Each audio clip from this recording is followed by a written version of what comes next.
আমি ১৭ বছর যাবৎ প্রবাস জীবনে আছি।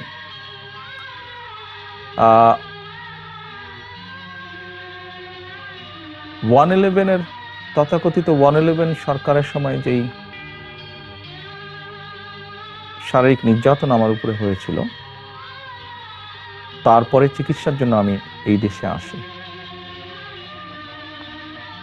আমি যখন এখানে আসি, আমার ভাইকে আমি রেখে এসেছিলাম, ছোট ভাইকে।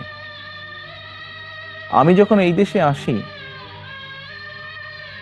আমার সুস্থ মাকে আমি রেখে এসেছিলাম।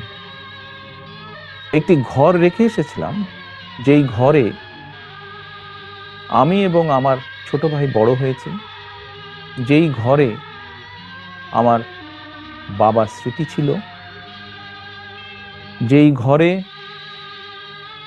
আমাদের 2 ভাইয়ের সন্তানরা জন্মগ্রহণ করেছিল, যেই ঘরে আমার মায়ের বহু স্মৃতি ছিল, সেই স্মৃতিগুলোকে ভেঙে চুরে ধুলায় মিশিয়ে দেওয়া হয়েছে। যে ভাইকে আমি রেখে এসেছিলাম, সেই ভাই এখন আর নেই। যেই সুস্থ মাকে রেখে এসেছিলাম, সেই সুস্থ মা এখন সুস্থ নেই। শুধু অসুস্থই নন, ওনার উপরে মানসিক এবং শারীরিক নির্যাতনও করা হয়েছে। আমি আমার পরিবারের যে কাহিনী আপনাদের সামনে তুলে ধরলাম,